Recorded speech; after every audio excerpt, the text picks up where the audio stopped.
A igreja que vence o mundo. Esse foi o tema oficial do nosso retiro. A igreja que vence o mundo. É interessante porque esse tema proposto, ele levanta algumas questões. Por exemplo, existem igrejas que não vencem o mundo. São igrejas que sucumbiram ao presente século, perderam completamente a sua identidade, o seu propósito, estão de pé por mera religiosidade, formalismo, igrejas sem poder, sem impacto na vida daqueles que a compõem, igrejas sem qualquer relevância espiritual. A semelhança daquilo que aconteceu com a igreja de Sardes, a quinta igreja que recebe as cartas dadas pelo Senhor da igreja na Ásia Menor, ali no livro de Apocalipse, em que o Senhor diz ao anjo da igreja em Sardes, escreve: estas coisas diz aquele que tem os 7 Espíritos de Deus e as 7 estrelas. Conheço as tuas obras, que tem nome de que vive e estás morto. Mas também levanta outras questões mais. Se existem igrejas que não vencem o mundo, também existem igrejas que negligenciam as ameaças do mundo. Igrejas que vivem num mundo completamente fantasioso. O mundo dos afetos, criados para entreter e afagar emoções, para inflar egos. Igrejas que enxergam o mundo não como uma ameaça, não como o reino parasitário que ele é, não como império das trevas que deve ser exposto pelo reino da luz do Filho de Deus. Igrejas que enxergam o mundo como um playground, um grande parque de diversões, onde nós podemos, nessa feira da carnalidade, colher à vontade, nos banquetear, porque, afinal de contas, o Senhor nos fez para sermos felizes e gozar desses prazeres.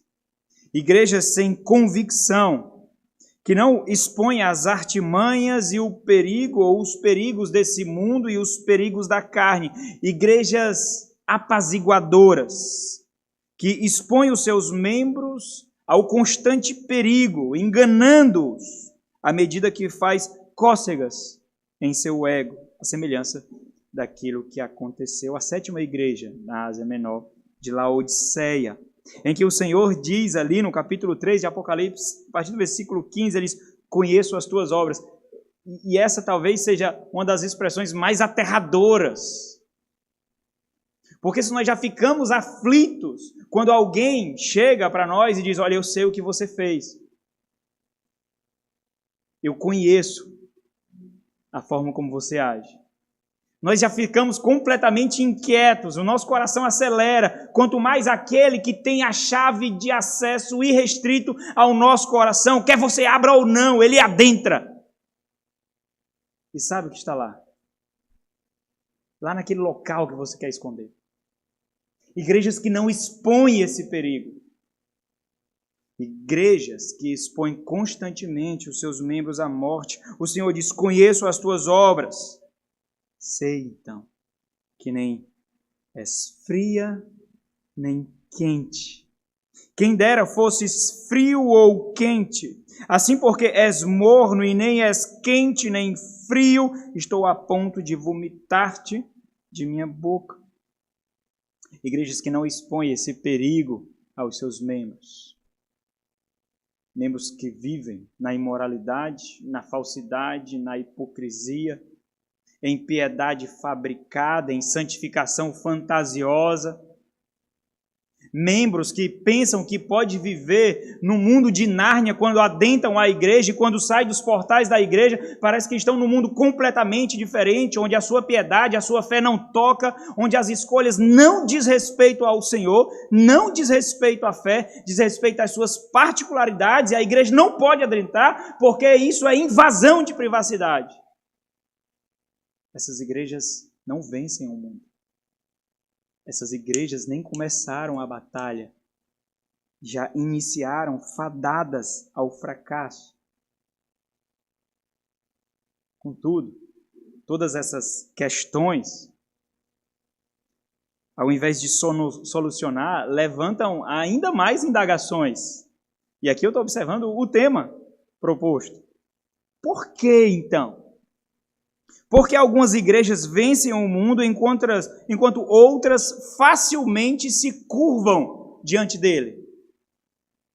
Porque algumas igrejas erguem suas guardas incansavelmente contra o mundo, enquanto outras simplesmente unem-se a ele ou mesmo negam a sua natureza, a sua militância contra a igreja, contra o povo do Senhor. Por quê? O que torna essas igrejas diferentes? O que faz de uma igreja vencedora do mundo e outras igrejas aquelas que perdem a batalha? E talvez a resposta exponha justamente o centro da nossa maior negligência. A igreja que vence o mundo, ela é conduzida, ela é liderada por homens com vívida visão do mundo por vir. São aqueles que conduzem o rebanho, que guiam o rebanho, não olhando para a sujeira desse mundo, não olhando para a sujeira das suas ovelhas, não olhando a pecaminosidade das suas ovelhas, mas olhando naquele mundo por vir, maravilhoso, glorioso, glorificado. Olhando para a igreja sem ruga, sem mancha, sem defeito, pura. São aqueles homens que mesmo sendo açoitados, continuam na batalha, apesar das ovelhas, apesar daquilo que esse mundo expõe, mas olhando para aquilo que um dia a igreja será. Homens cujo propósito de vida, missão, é entregar ao Supremo Pastor as ovelhas que lhes foi confiado para preservar, proteger e nutrir. Homens cujo rigor da batalha, das lutas, sacrifícios, lhes fazem perceber, na verdade, não o quanto eles estão perdendo tempo, mas, na verdade, que eles estão, sim, cada vez mais avançando nesse império das trevas, nesse império de Satanás, nesse império parasitário. Por isso o rigor dos ataques, por isso o rigor da batalha. Para tais homens, o rigor da batalha, na verdade, enaltece o poder de Deus através das suas vidas. Eles são meros instrumentos, completamente insuficientes. Paulo expressou isso diversas vezes. Abre aí na segunda carta aos Coríntios, no capítulo 6. Segunda carta de Paulo aos Coríntios, no capítulo 6, a partir do versículo 4. Paulo, ao invés de apresentar as perseguições, as lutas, as angústias, como algo que ele deveria chorar, sofrer, na verdade, é um instrumento para o enaltecimento do poder de Deus.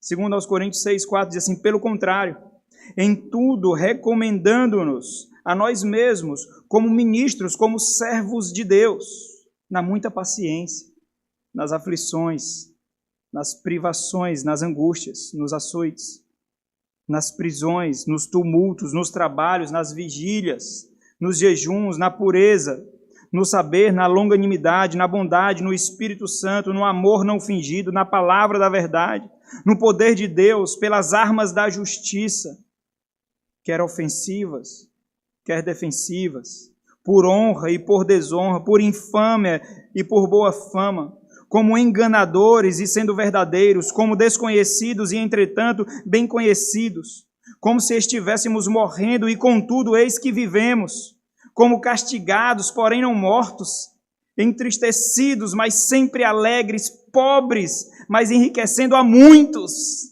não tendo, mas possuindo tudo. Mas ainda assim, você pode replicar: essa é a resposta? Essa é a resposta do porquê algumas igrejas vencem o mundo e outras não?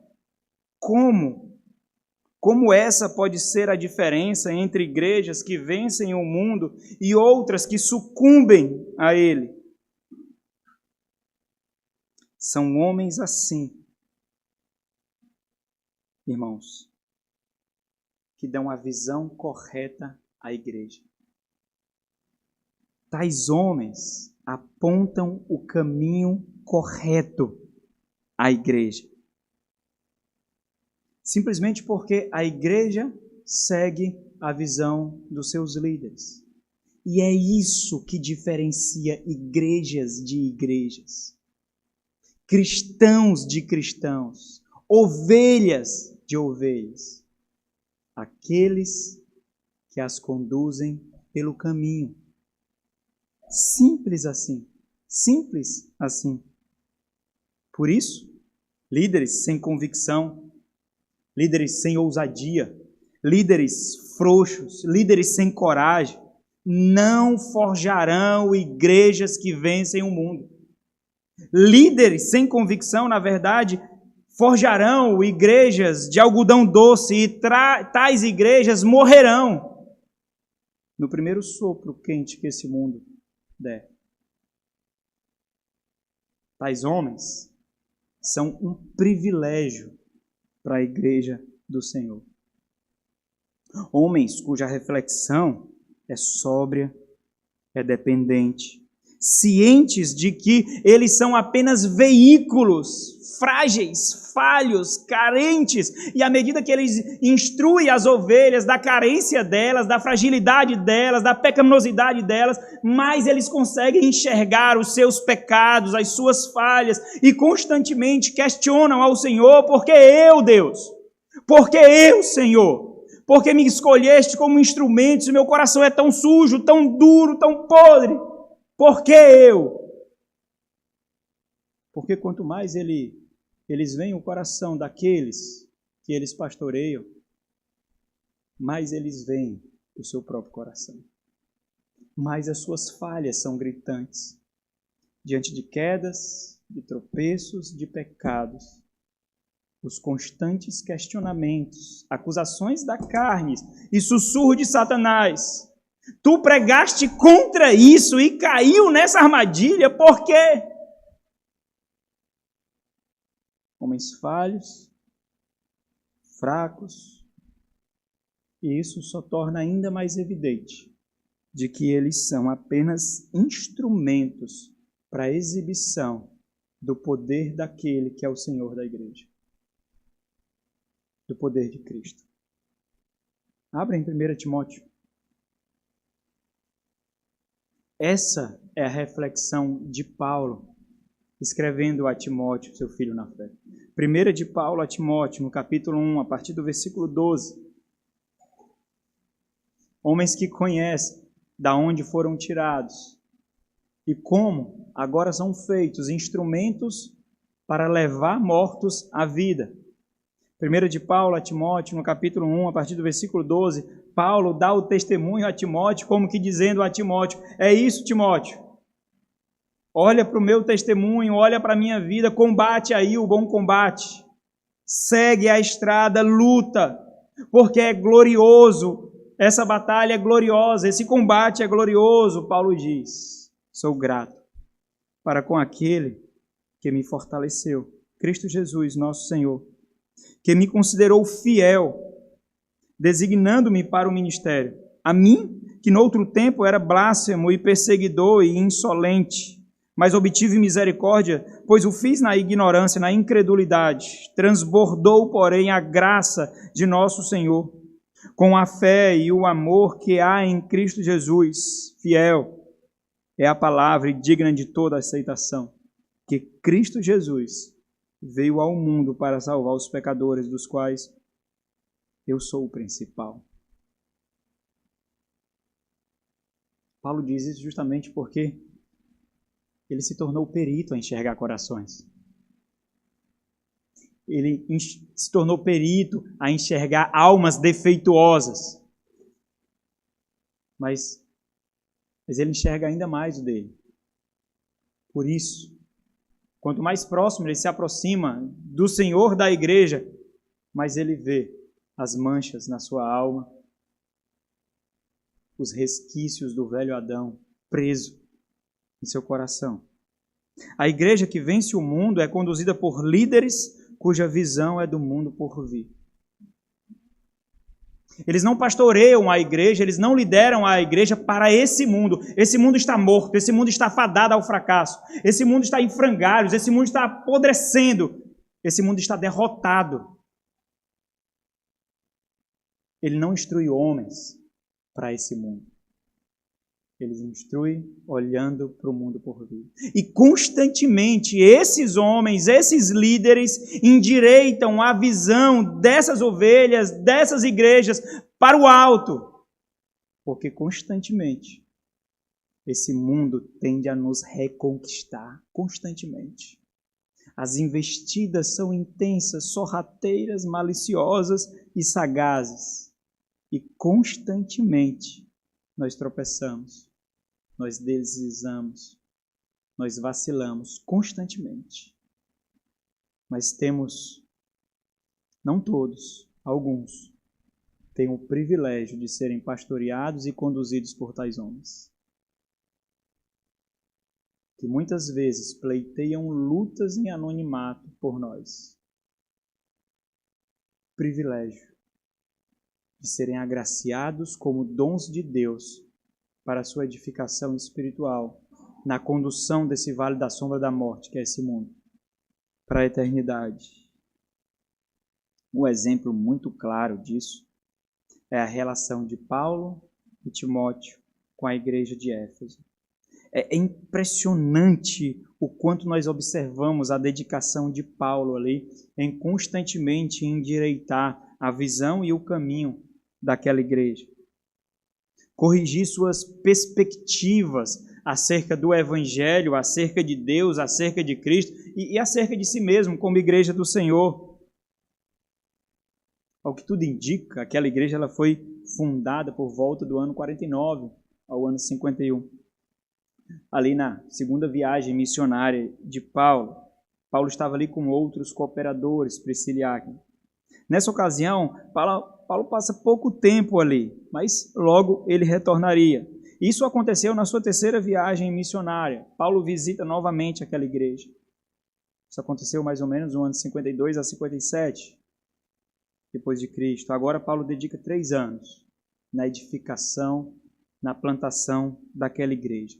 Paulo inculca a palavra de Deus. E, como bom mestre da lei que ele era, como bom fariseu que ele era, ele entende muito bem o que significa pregue a palavra, que ele orienta a Timóteo posteriormente, como nós lemos. Ele sabe que tem que inculcar, encurralar os crentes com a palavra de Deus em todos os aspectos para que os seus pecados se tornem ainda mais indesculpáveis. Não porque ele é grosso, não porque ele é bruto, mas porque ele tem piedade de suas almas e ele sabe qual é o destino daquele que é obstinado.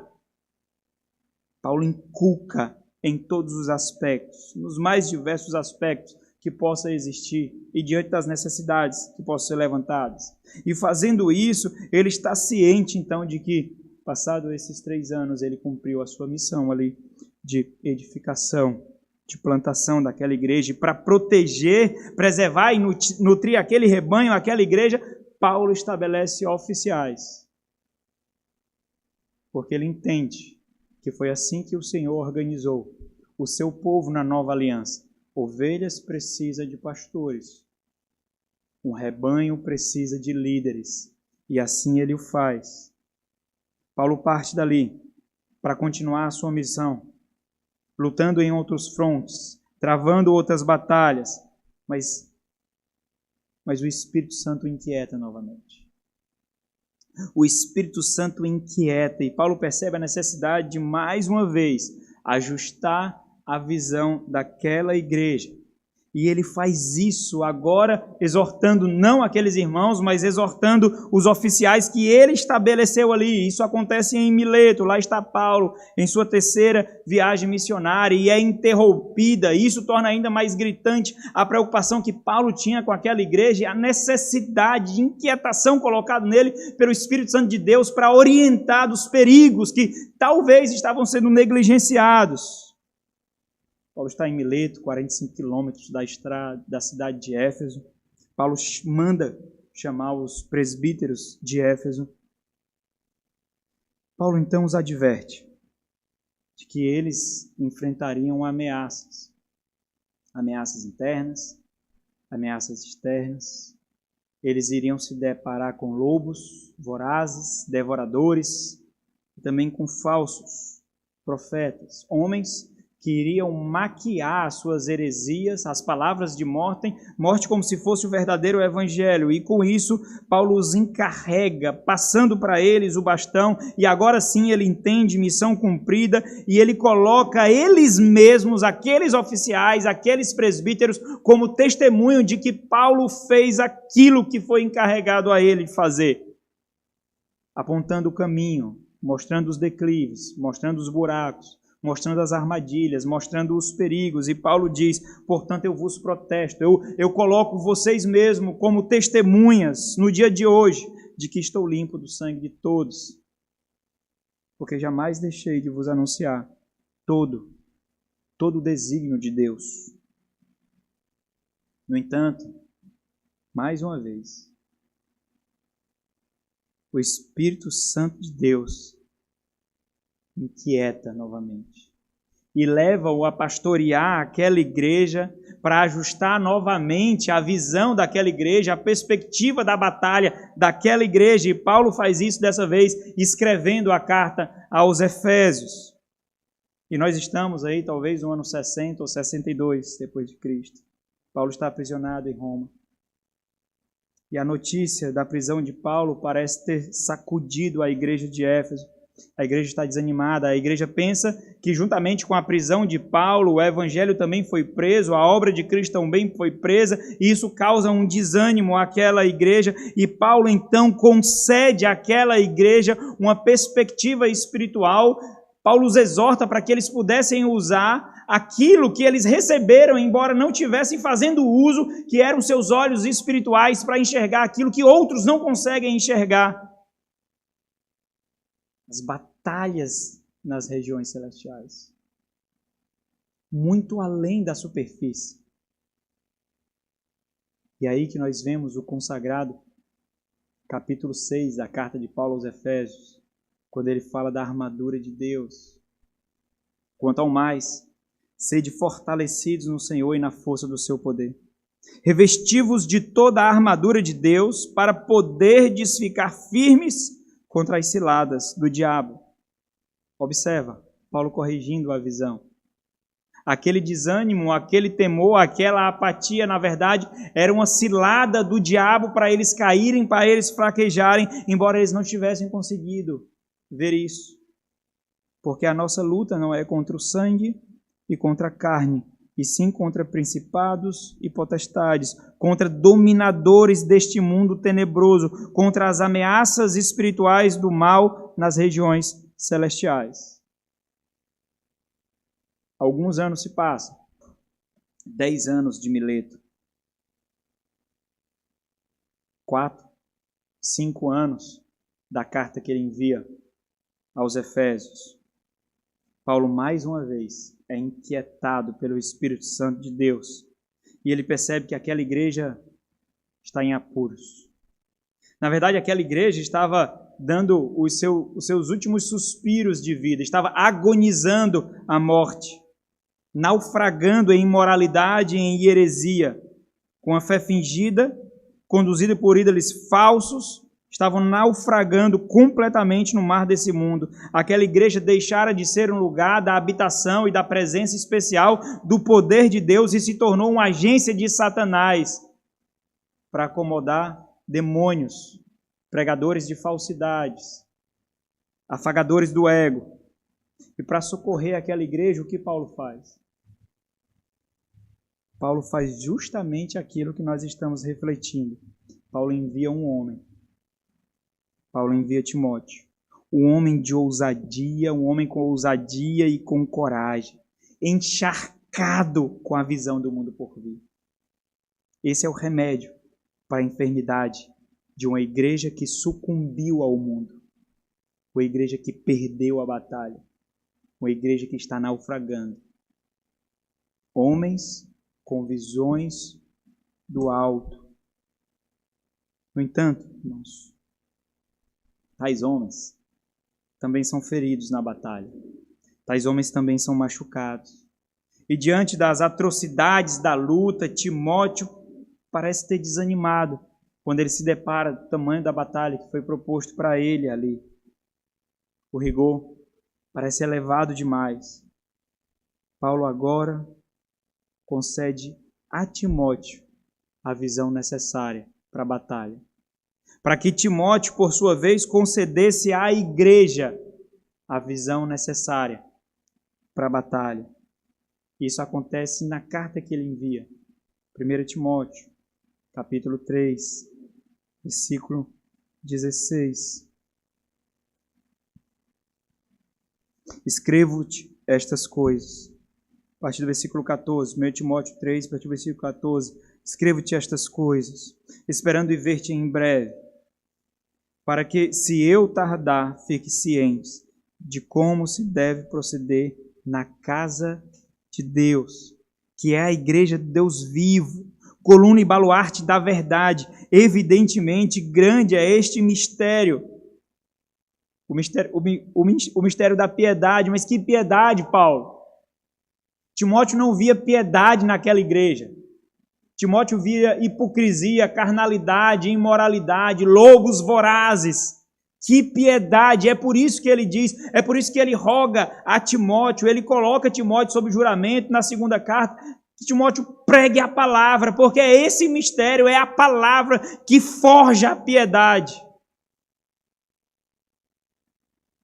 Aquele que foi manifestado na carne foi justificado em espírito, contemplado por anjos, pregado entre os gentios, crido no mundo, recebido na glória. Entenda, existe para a gente concluir, existe uma imensa deficiência na atual geração que nós vivemos. Nós vivemos numa geração imensamente apática, fraca, omissa, autônoma, individualista. Uma geração que não percebe uma lei natural. Nenhum povo subsiste sem líderes.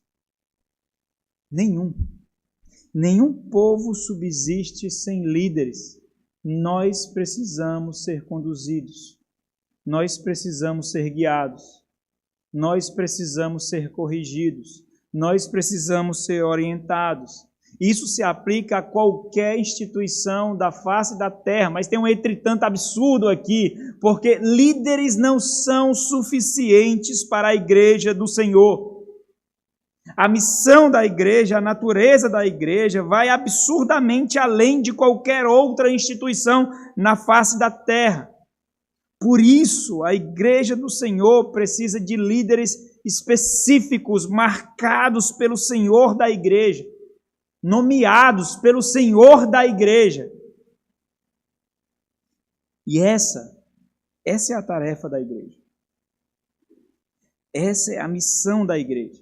Porque a igreja que tem a visão de Deus sobre ela mesma, ela sabe que ela precisa vencer o mundo. Ela sabe que ela não pertence a esse mundo por vir. Ela vive olhando para aquilo que um dia ela experimentará. Ela vive olhando para o seu descanso, do qual hoje é uma mera lembrança, o dia do Senhor, o dia de descanso, o dia de deleite da alma, o dia especial de nutrição do espírito.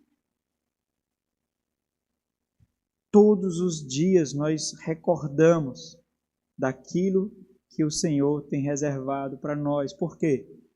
Por causa da certeza de que nós não sucumbiremos. Mas por que algumas igrejas sucumbem? Agora você pode responder. Você sabe qual é a resposta. Por que algumas igrejas falham? Por que algumas igrejas morrem? Por que algumas igrejas causam tanto mau testemunho na sociedade, impregnando o mundo de trevas ao invés de inundar o mundo com luz? Por quê? Agora você sabe a resposta. Por causa dos seus líderes. Por causa dos seus oficiais. Porque negligenciaram a tarefa de identificar as marcas de Deus para então separá-los para o ofício. É dessa forma que a igreja vencerá o mundo. A igreja que vence o mundo é conduzida, é liderada por homens com vívida visão do mundo por vir. E essa é parte da responsabilidade da igreja. Experimentar aqueles que anseiam. Experimentar aqueles que desejam. Entendendo que esse próprio desejo pode ser um impulso da carne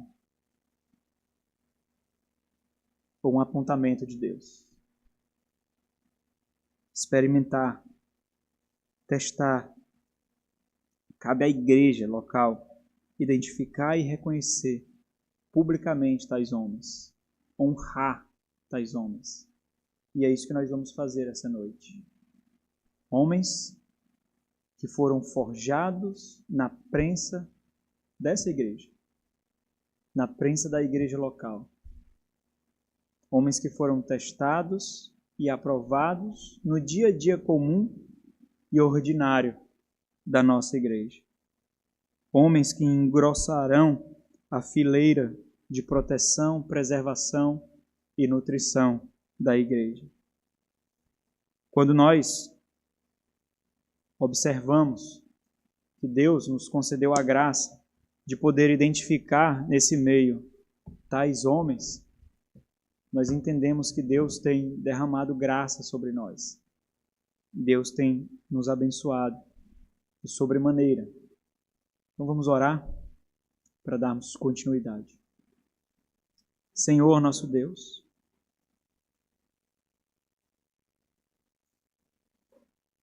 a tarefa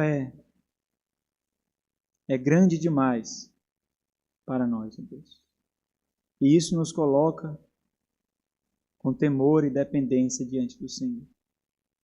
Temor porque somos falhos, não somos inerrantes.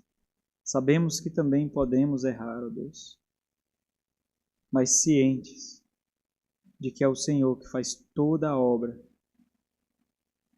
É o Senhor, ó Deus, que faz brotar vida.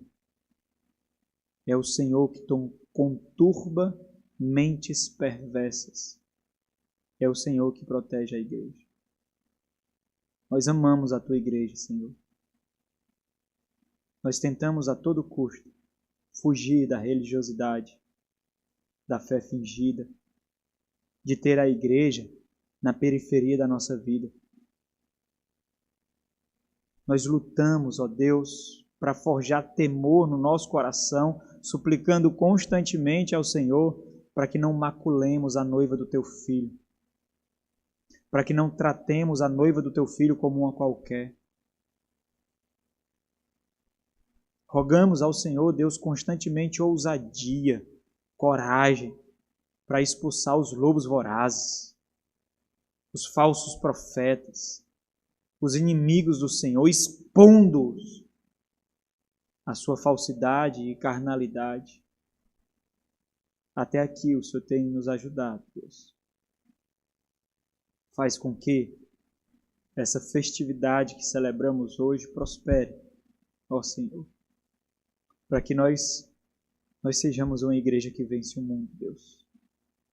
Para que não sucumbamos às nossas vaidades, para que as nossas necessidades não ultrapassem as necessidades da igreja, para que os sonhos que nós temos não se elevem diante de nós como senhores da nossa vida, mas se curvem diante da cruz de Cristo Jesus, meu Deus. A obra é tua, Senhor. A igreja é tua, não é nossa. Nós temos apenas o privilégio de fazer parte dela e de cultuar ao Senhor, que é o autor de tudo e que tudo sustenta. Em nome de Jesus, com muito temor no coração, mas também muito gratos, nós oramos a Ti. Amém.